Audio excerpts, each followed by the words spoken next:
Blog Talk Radio.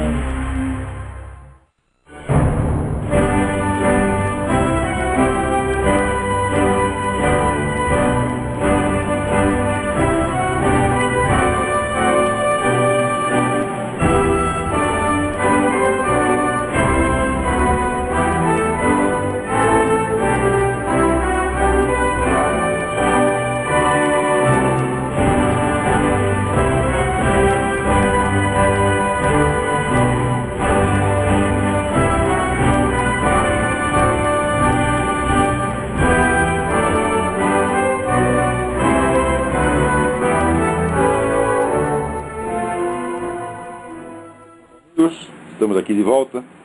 Como sempre, começamos esse programa invocando a Santíssima Virgem Maria e o Santo Padre Pio de Pietrelcina, para que roguem a Deus que nenhuma injustiça se cometa nesse programa. Hoje temos aqui uma novidade. Nós estamos transmitindo o programa desde Bogotá, Colômbia, onde viemos eu, a Graça Salgueiro e a minha esposa Roxane, para fazer uma série de conferências em Bogotá, Medellín, Cali e outras cidades da Colômbia, a convite da Fundação Hayek, trazendo aqui um pouco do nosso modesto know-how a respeito do movimento revolucionário internacional, para ver se podemos dar alguma informação útil a estes tão valorosos colombianos que têm desenvolvido uma luta com muito sucesso contra a guerrilha, contra as Farc. Chegaram então a isolar as Farc, cortar as pernas das Farc já faz algum tempo. Mas, com isso aí, a luta não termina, porque na presente eleição colombiana apareceu um candidato muito esquisito, um tal de Antanas Mocos, que é um sujeito que nem era político, era um professor universitário, e apareceu assim com a cara mais inocente do mundo. Você ouvindo o sujeito falar, ele parece um pouco retardado mental. Então parece uma pessoa inofensiva, né? E veio com uma conversa muito adocicada, muito simpática, muito sedutora, né? E conseguiu ganhar um certo apoio, sobretudo nos meios universitários aos quais ele pertence. Mas depois, aos poucos, começaram a aparecer as ligações perigosas do sujeito. Inclusive, ele mentiu, dizendo que não conhecia o Hugo Chávez, e daqui a pouco aparece uma gravação, um vídeo dele com o Chávez, né, aos sorrisos lá, trocando beijinhos.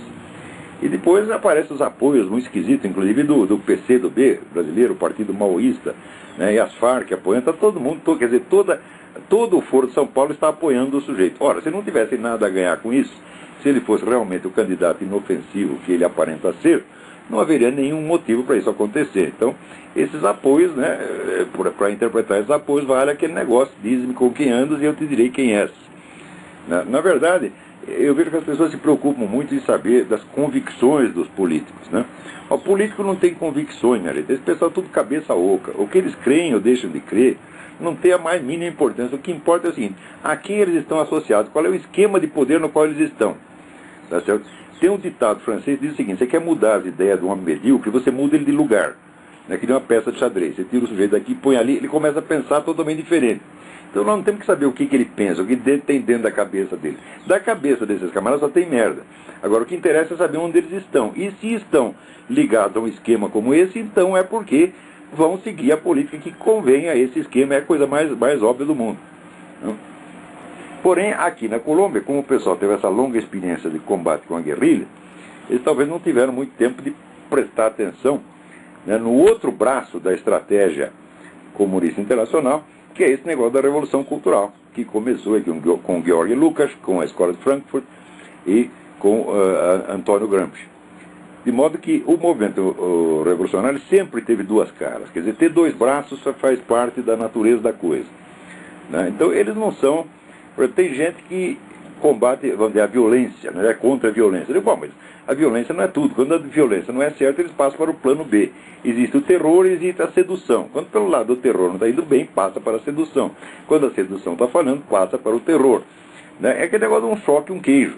Então, o que importa não é o meio que eles estão usando. O que importa é o objetivo e a estratégia geral. E aqui, na Colômbia, nós estamos em plena transição do plano A para o plano B, em plena transição do terror para a sedução. E a sedução veio sob a forma, né, desse cidadão Antanas Mocos. Então, embora não sejamos especialistas em política colombiana, tá certo? Alguma coisa da estratégia geral do movimento revolucionário nós sabemos, e vamos contar o que o que sabemos, de modo que os nossos amigos colombianos possam tirar as conclusões que bem lhes pareçam. Então nós vamos ficar aqui por 2 semanas, vamos percorrer várias cidades, falar em várias instituições, né? E sobretudo nós notamos aí a diferença da recepção que nós temos tido aqui na Colômbia e que temos no Brasil. Porque no Brasil, quando você entende de alguma coisa, todo mundo que não entende se acha superior a você. É um negócio absolutamente miraculoso. Quanto mais você estuda um negócio, mais o ignorante fica superior e te olha de cima, empina o narizinho, né? Inclusive no Brasil, essa milicada toda. Quer dizer, antigamente, claro, eu sou um admirador, um fã das Forças Armadas Brasileiras pelo passado. Mas o que eu estou vendo eles fazerem hoje, é uma coisa de dar vergonha. Tá certo? Por exemplo, esse pessoal da Escola Superior de Guerra nunca nem quis ouvir o que nós tínhamos a dizer. Quer dizer, lá está cheio de sábios, né? Sábios, profetas, né? Pessoas que leram a Folha de São Paulo ontem, né? E acham que isso as habilita a discutir qualquer problema. Agora, se a gente estudou 30, 40 anos um assunto, isso não interessa. Em vez deles prestarem atenção no que você está dizendo, ao contrário, quanto mais você sabe, menos atenção eles querem prestar. Agora, aqui na Colômbia, o pessoal está prestando atenção, sim, eles querem saber, né? No Brasil, saber é um defeito. Você conhecer qualquer coisa no Brasil é um defeito moral imperdoável. Quer dizer, você é obrigado a ser tão ignorante quanto os outros, falar tanta besteira quanto os outros, né? E se nivelar eles. Você vê, por exemplo, essa semana apareceu um artigo do ministro da Cultura, né, o seu Juca, não sei das quantas, né? Juca Ferreira, né? Sobre o aspecto cultural das drogas. E você veja, eu acho que uma droga que deveria ser estudada sob o aspecto cultural é o senhor Juca Ferreira. Então ele escreve drogas sempre entre aspas, deixa eu ver que coisa, né? O homem, ele é formado em ciências sociais. Nas ciências sociais, as aspas têm uma aplicação técnica tradicional que foi inventada por Max Weber. Quer dizer, então, as aspas são atenuantes. Então, quando você põe drogas entre aspas, você quer dizer uma coisa que as pessoas chamam de droga, mas não é droga necessariamente. Então, ele, ao colocar drogas entre aspas, ele mostra o respeito profundo que ele tem pelas drogas e o temor, tá certo, de chamar essas substâncias de drogas, porque pode ofendê-las, e pode ofender os narcotraficantes. Já se viu? Só porque o sujeito está vendendo cocaína para criança, você vai dizer que ele está vendendo droga? Não, você tem que dizer droga entre aspas. Está vendendo uma coisa que as más línguas dizem que é droga, mas que talvez não seja. E como é que põe um merda desse no Ministério da Cultura? O artigo do camarada está assim, é um texto subginasiano, vergonhoso. Esse camarada não passaria no exame do PISA, mas de jeito nenhum, aquele teste internacional para estudante de ginásio, ele não passaria com esse português que ele tem, o domínio da linguagem dele de fato subginasiano, e o camarada está no Ministério da Cultura.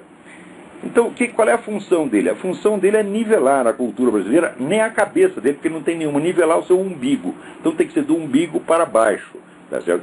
Então é isso que o camarada está fazendo lá. E a Folha de São Paulo, puxa saco, vai lá e pede para o sujeito escrever um artigo.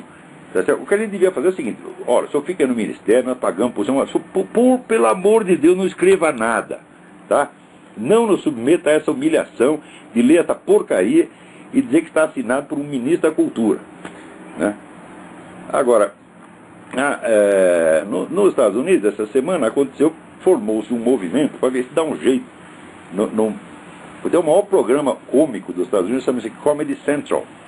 E a Comedy Central, né, trata assim os muçulmanos com o maior respeito, não pode fazer piada de muçulmano de maneira alguma, tá certo? Mas piada de Jesus Cristo, Virgem Maria, piada pejorativa para esculhambar, pode o tempo todo. Então, finalmente, o pessoal decidiu, falou, peraí, aqui 80% da população americana é constituída de cristãos, tá certo? E como é que pode esculhambar com a nossa religião e não pode esculhambar com a religião do outro? E ainda vem dizer que é a diversidade cultural. Mas que cara de diversidade é essa, porra? Quer dizer, diversidade que é só a favor de um, e o outro não pode, né? Então, começaram lá um movimento e estão enviando cartas lá para a Comedy Central para ver se para com essa porcaria. Ao mesmo tempo tem aqui, deixa eu ver a data certa, 13 e 14, os próximos dias 13 e 14, está em cima da hora, vai haver uma conferência promovida pela American Freedom Alliance, que vai discutir se a mídia noticiosa realmente acabou. quem organizou o negócio é o David Kupelian, que é um escritor de primeiríssima ordem, que está muito bem informado sobre a história da mídia americana e que tem acompanhado essa transformação que a mídia sofreu nos últimos anos, que é uma coisa realmente muito impressionante. Porque você veja, distorção de notícias sempre houve, desonestidade na mídia sempre houve, mas acontece agora, não é isso que acontece. Agora é assim, é um ataque total, é uma coisa multilateral e simultânea. Quer dizer que você pega, digamos, os 30 ou 40 principais jornais do mundo, 30 ou 40 principais canais de televisão, tá certo? Todos dizem a mesma coisa na mesma hora. Quer dizer, acontece um negocinho qualquer, a reação dos camaradas é unânime e simultânea. O que mostra que isso aí não é uma distorção, isso é um plano, isso é uma coisa extremamente organizada. Quer dizer, a mídia, ela perdeu completamente a sua função noticiosa. Antes você tinha notícia, tinha distorção de notícia. Agora você não tem mais notícias propriamente ditas. É tudo programado, não para contar para as pessoas o que aconteceu, mas para provocar uma determinada reação. E a igualdade da coisa, a homogeneidade, não é só nas ideias, não é só nas opiniões, é no próprio vocabulário, né? Nas figuras de linguagem, nos cacuetes de linguagem. É um negócio impressionante. Então você lê ali o Le Monde, você lê o New York Times, né? Você lê o Washington Post, tá tudo igual, tudo igual. Isso se explica, não é uma coincidência, isso explica por quê? Os donos são os mesmos. Né? Vocês leiam lá no livro do Daniel Stulin sobre o grupo Bilderberg, você vai ver que tem meia dúzia de milionários globalistas, eles compraram todos os órgãos de mídia, então vem a instrução pronta. Olha, você tem que escrever, antes da notícia acontecer, já está dada a orientação. Por exemplo, esse negócio que aconteceu com o navio turco lá em Israel foi exatamente assim. Quer dizer, como é que 5 minutos depois de acontecer a coisa, já estava toda a mídia internacional acusando Israel de cometer um crime contra a humanidade. Tá certo? Por quê? Só porque deram os tiros nos caras que estavam tentando matar os soldados deles no navio? Quer dizer, os soldados entraram lá no navio para verificar que raio de mercadoria os caras estavam transportando. Isso aí é um acordo internacional, isso é norma, inclusive, da ONU. Quer dizer, você não pode chegar num país e querer entregar caixas lá numa zona em conflito sem que o governo do país inspecione o que tem nas caixas. Então os soldados foram lá para inspecionar, levaram um cacete. Tá certo? Estavam matando os soldados. Aí Israel começou a disparar. Ah, isso é um crime contra a humanidade, tem que deixar matar. Israelense tem que matar. Você tá entendendo? O judeu está aí para apanhar, para ser morto, para levar tiro. Não é assim mesmo? Essa é a norma, porra. Agora, o pior é que muitos desses donos de jornal, como o Sr. Rothschild, que é o dono do Le Monde, ou o Sulzberger, que é dono do New York Times, eles são judeus. São judeus, mas estão aí ferrando com os outros judeus, estão ferrando com Israel, tá certo? Porque colocam os seus interesses pessoais, comerciais e políticos infinitamente acima do destino dos seus patrícios, tá certo? E depois, agora, depois, se você fala mal do filho da puta desse, ele diz que você é antissemita. Você fala mal do Rothschild, ele vai dizer que você é antissemita. E antissemita é ele, porra. Né? Então, essa coisa acontece, 5 minutos depois você já tem a reação padronizada no mundo inteiro. Então é isso mesmo que o pessoal vai estar estudando nesse encontro organizado aqui pelo David Kupelian, no qual vão falar, né, vários estudiosos do negócio, dessa coisa da mídia, inclusive o Michael Moynihan, que é o editor da revista Reason, né? o Hugh Hewitt, que é um colunista importante aqui, e outros. Vocês vão poder acompanhar a coisa pelo WorldNet Daily. Agora, ao mesmo tempo, você vê aqui como é que chama esse órgão? Tem um órgão aqui que regula o negócio de rádio, né? E eles aqui estão criando um movimento para controlar o discurso de ódio, o hate speech. Hate speech é, por exemplo, o que eu estou falando aqui. Tudo que eu estou falando aqui é hate speech. O que é que o Rush Limbaugh fale é hate speech. O que é que o Michael Savage fale é hate speech. Já está definido como hate speech. Quer dizer, esse pessoal pode ir no rádio, né, e dizer que é para matar gente como nós, né, ou que tem que matar os judeus. Então ele pode falar tudo. Agora, daí a gente fala, ai, me dói. Ele diz, isso aí é hate speech, não pode falar. Tá certo? E o Obama está realmente afim, tá certo?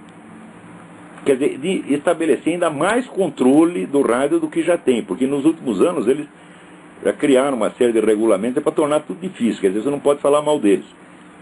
E agora o negócio aí vira lei. Olha aqui, essa semana 30 organizações esquerdistas pra caramba, tudo gente gente insuspeitíssima, né? Turma, tudo ligado ao Hamas, às Farc, né?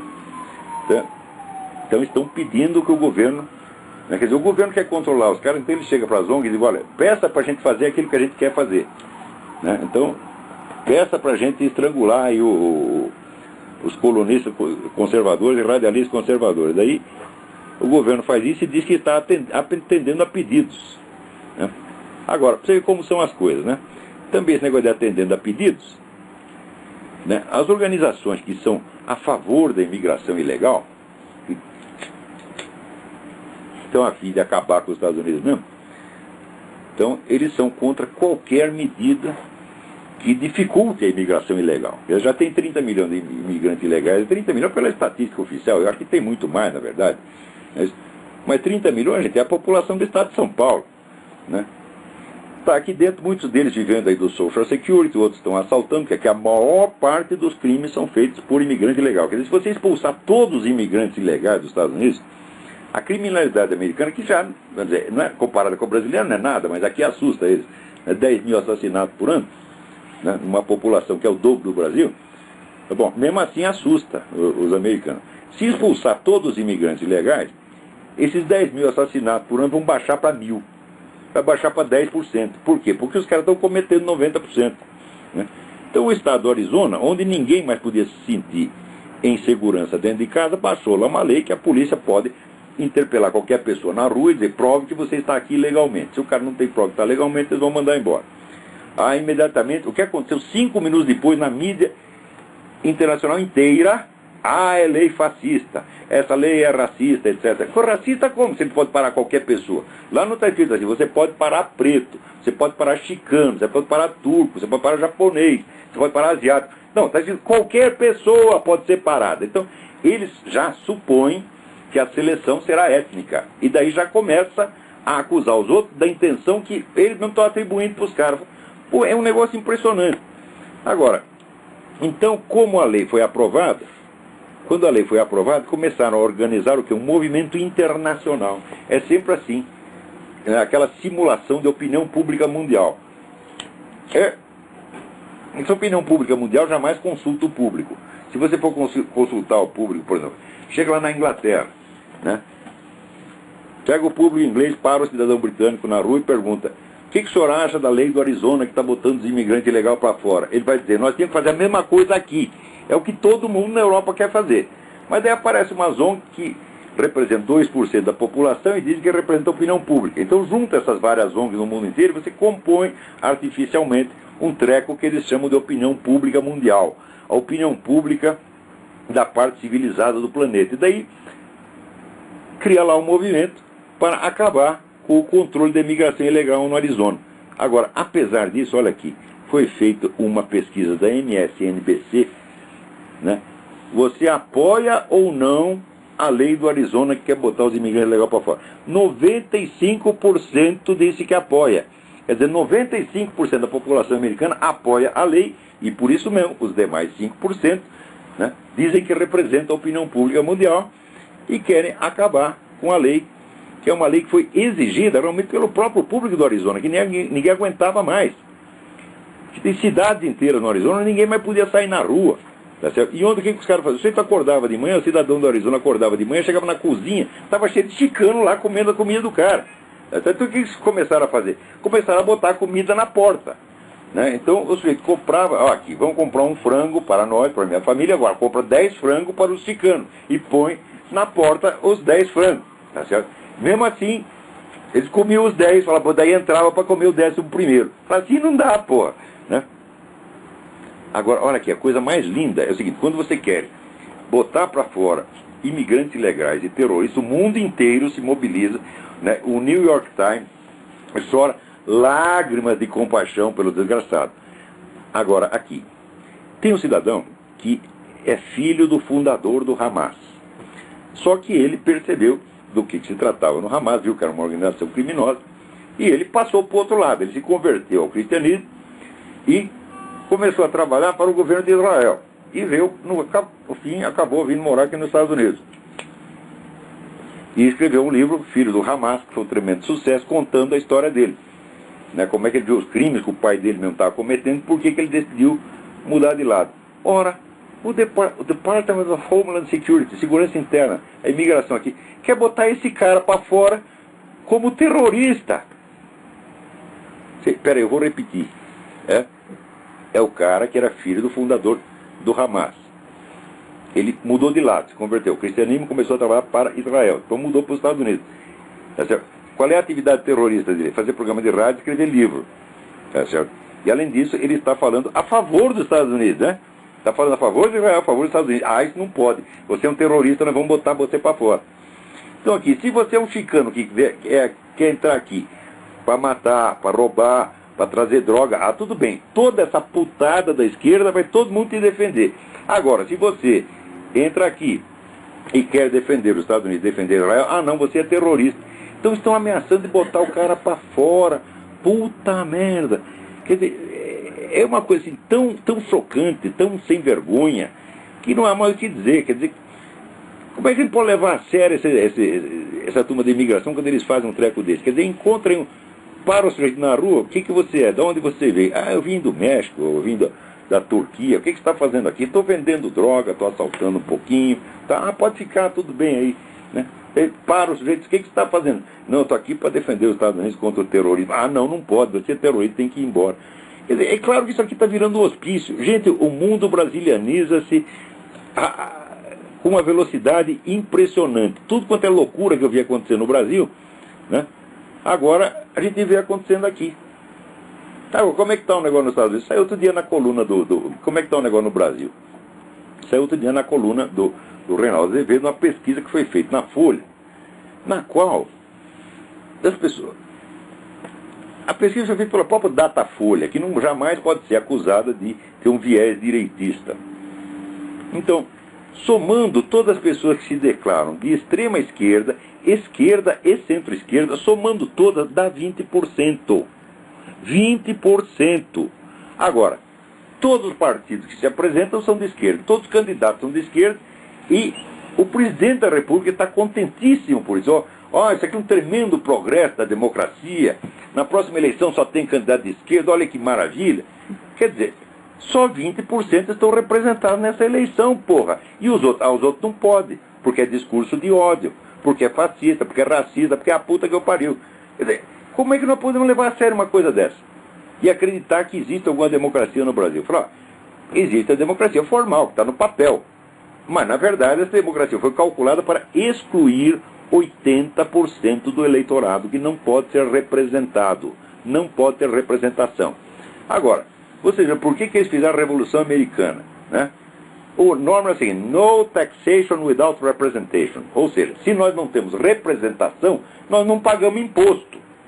Né? Você paga imposto porque você tem o direito a ter o seu representante e dar palpite nas leis. Tinha que fazer um movimento desse tipo no Brasil, no taxation without representation. Quer dizer, não tem um partido que representa a nossa posição, então nós não pagamos imposto, porra.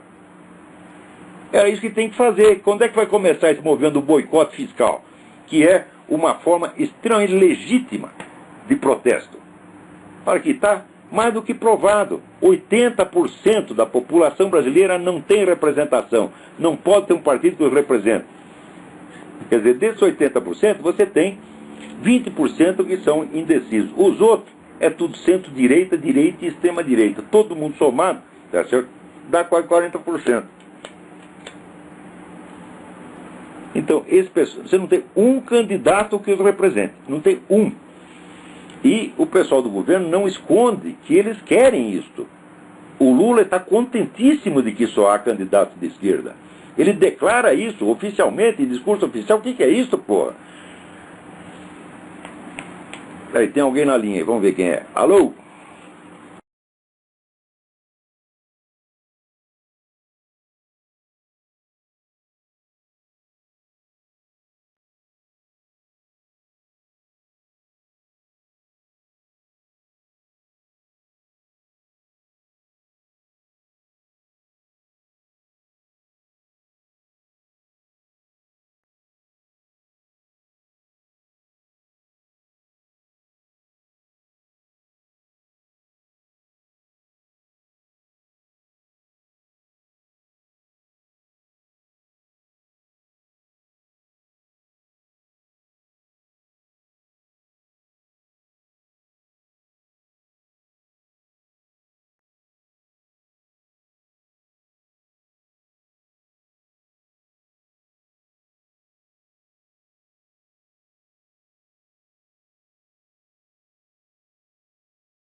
universidade. Não pode, quer dizer...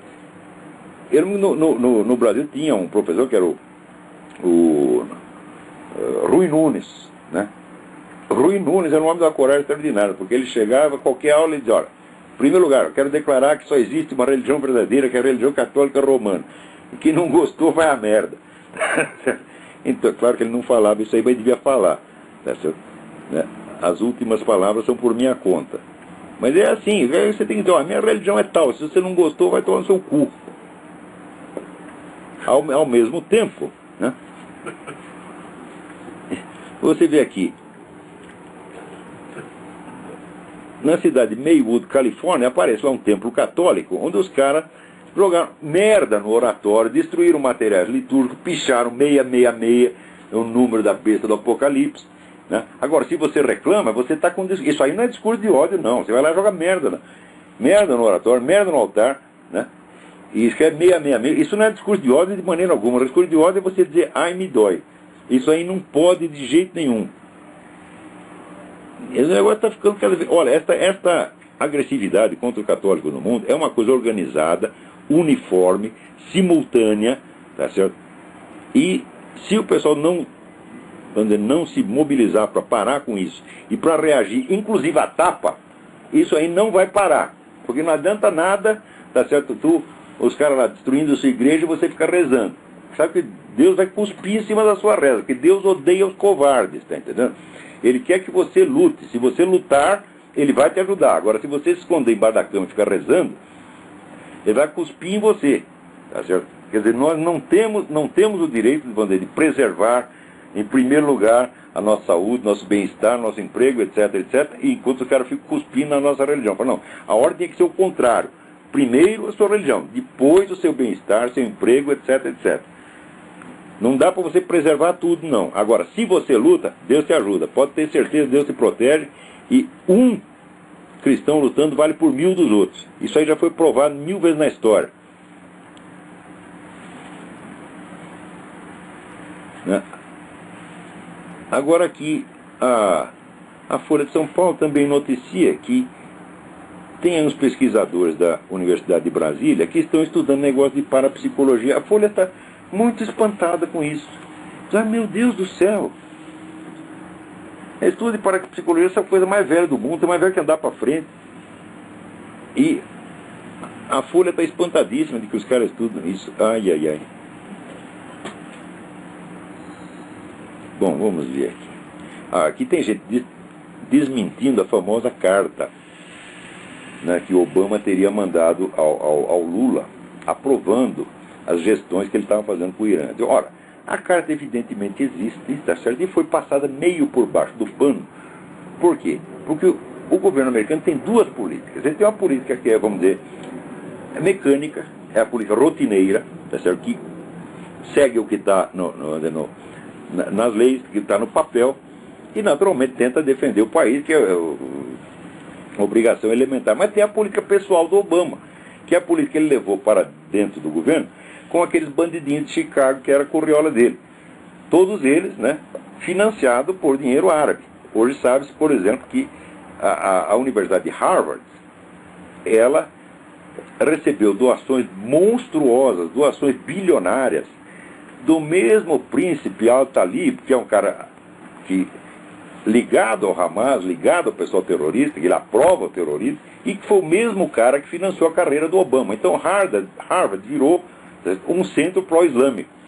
Esse outro centro pró-islâmico está instalado na Casa Branca com o seu Obama, que é um funcionário dos caras. Aliás, eu desconfio, parênteses, eu desconfio que essa coisa de esconder a certidão de nascimento não é por causa do Obama não ter nascido no Havaí. Porque mesmo tendo nascido no Havaí, o pai dele era súdito britânico, então ele não é o que se define como um cidadão nativo, cidadão natural americano. Aqui eles fazem distinção de cidadão nativo e cidadão natural. E o que a Constituição exige é, para ser presidente, tem que ser um cidadão natural. Quer dizer, ou você nasceu aqui de pai e mãe americano, ou então você não é um cidadão natural. Como o pai dele não é americano mesmo, então ele já não é. Então o problema que está, mas o problema que eu acho que está na certidão de nascimento dele e que o obriga a esconder, não deve ser esse dado, porque esse dado todo mundo já sabe. Quer dizer, a única coisa que poderia constar lá sob o aspecto do nascimento, seria que ele tenha nascido no exterior, tá certo? Tivesse nascido no Quênia, coisa que pessoalmente eu não acredito muito. Mas eu acho que o dado que está lá, a informação que está contida é a religião da família. Onde está lá a religião, eu aposto que está escrito muçulmano. E ele não quer contar isso por quê? Porque ele diz que a família dele nunca foi muçulmana, ele diz que sempre foi todo mundo cristão, ele mentiu para todo mundo e agora quando você mente uma vez, tem que mentir 2, 3, 4, 5. E é por isso que fizeram esse negócio de gastar $2 milhões com advogado para esconder a certidão de nascimento. E agora a governadora do Havaí baixou uma lei que proíbe acesso a certidão. Já pensou fazer uma lei que proíbe o acesso das pessoas a um documento? Um documento que todos os candidatos à presidência americana sempre apresentaram. E o Obama escondeu não só isso, como escondeu documentos escolares, ficha médica, ele escondeu tudo. Eu acho que escondeu tudo onde está esta informação. Religião muçulmana. Eu acho que é isso que eles estão tentando esconder e não propriamente a questão do nascimento. Então, com relação a essa carta, né?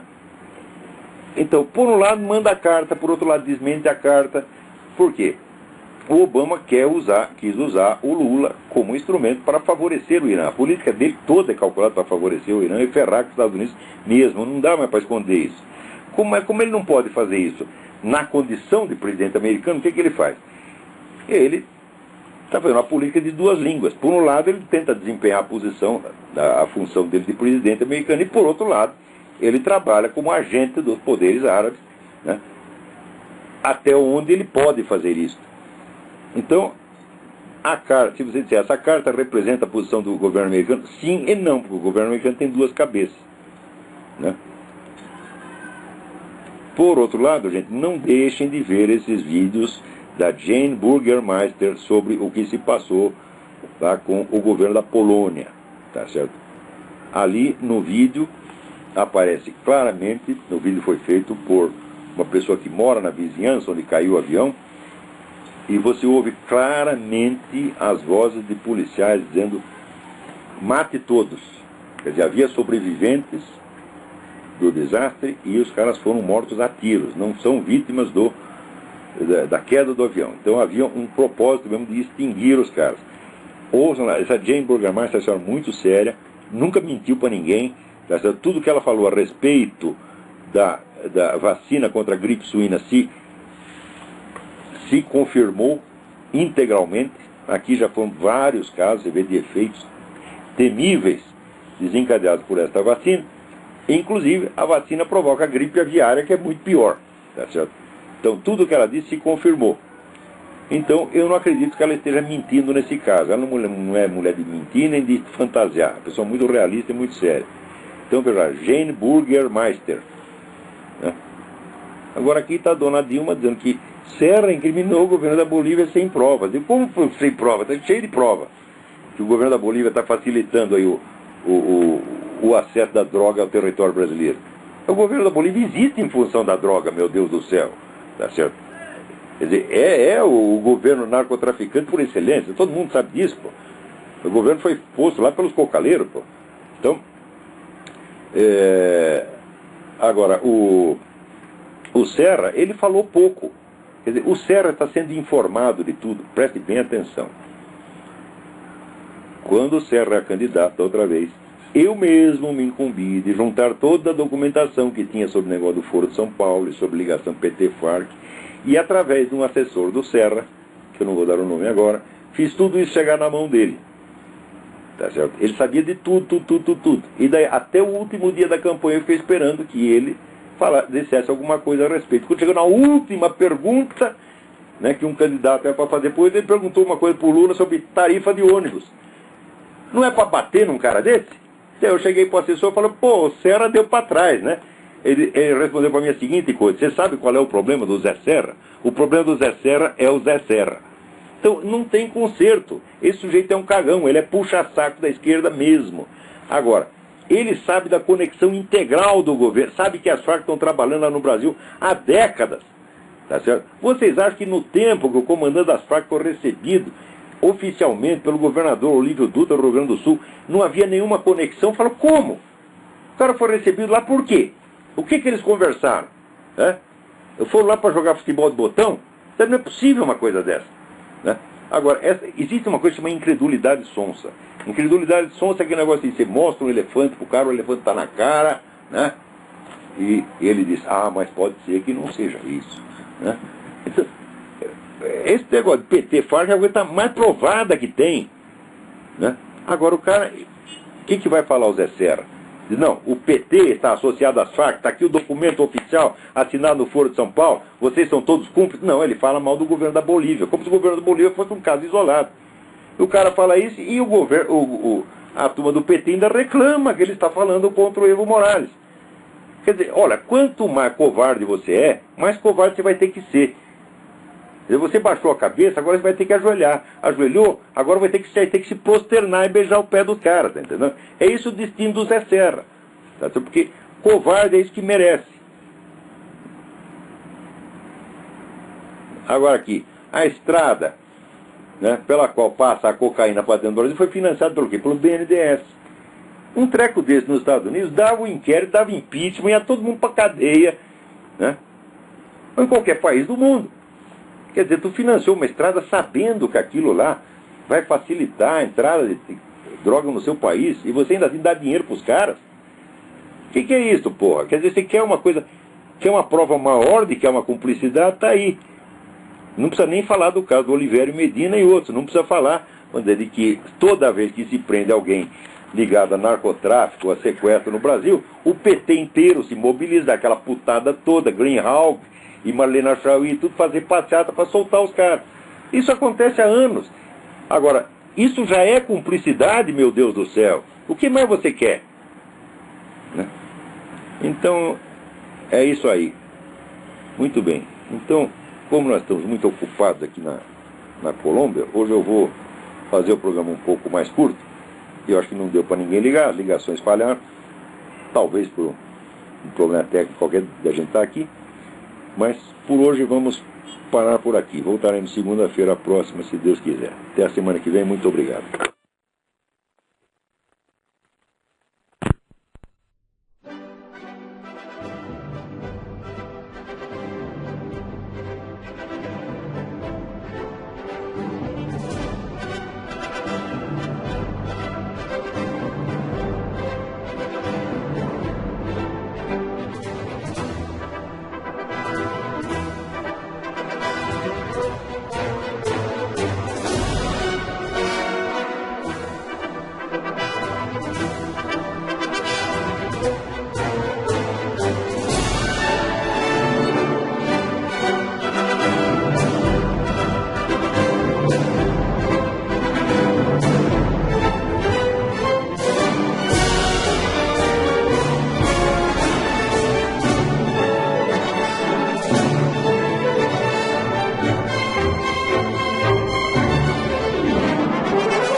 Deus.